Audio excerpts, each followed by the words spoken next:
On ouvre ce SCO News avec les bonnes nouvelles de la semaine. La première concerne Maxime Josse, le défenseur d'Angesco. Depuis lundi, le joueur prêté par le FC Sochaux participe aux séances avec le groupe professionnel. Après plusieurs mois d'absence, opéré de la cheville début novembre, il devrait pouvoir retrouver la compétition avec l'équipe réserve d'ici très peu de temps.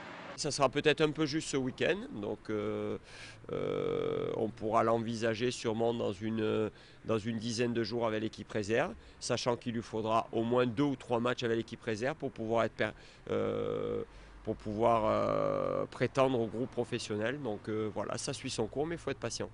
L'autre bonne nouvelle, c'est le retour progressif d'Olivier Auriac après son élongation contractée à Sedan le 30 janvier dernier. Ce matin, il a retouché le ballon en compagnie de Benoît Piqueux, l'un des préparateurs physiques du club angevin. Même si ça va beaucoup mieux, le milieu récupérateur du SCO ne sera pas du déplacement à Nîmes en fin de semaine. Par contre, il pourrait être dans le groupe pour la réception de Lens le lundi 9 mars prochain. On avait fait 15 minutes de footing avant, puis après j'ai retouché le ballon dans des petits appuis, des petits enchaînements techniques, donc voilà quoi. C'est un peu dur, mais bon, la reprise avec quelques courbatures, mais bon, c'est bien, je ressens pas de douleur pour l'instant, donc c'est cool quoi.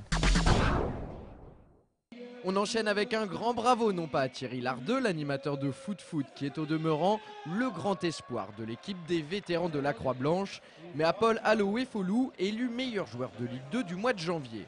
L'attaquant angevin a reçu son trophée des mains de notre confrère avant le coup d'envoi de la rencontre face à Vannes. Une récompense amplement méritée pour le meilleur buteur et le meilleur passeur du SCO cette saison. C'est aussi par rapport aux efforts fournis.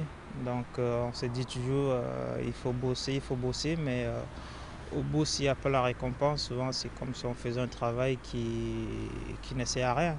Donc avoir ce trophée c'est très encourageant et puis c'est une belle récompense. Ouais. Maintenant direction le stade Jean-Bouin pour le clin d'œil de cette semaine.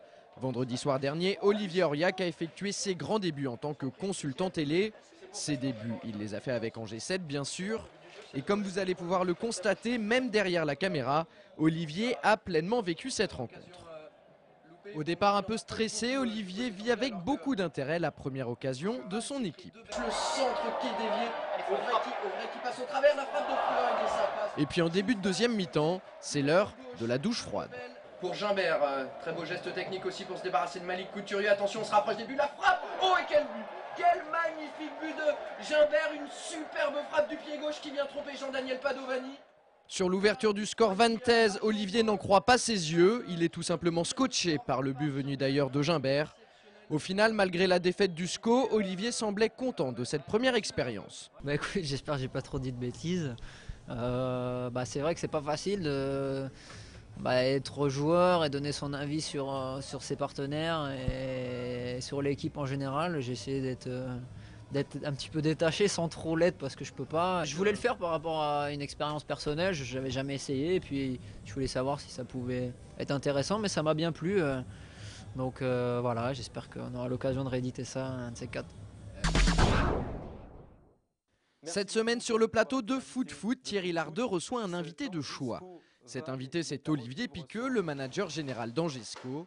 Foot Foot, c'est demain jeudi à 19h45.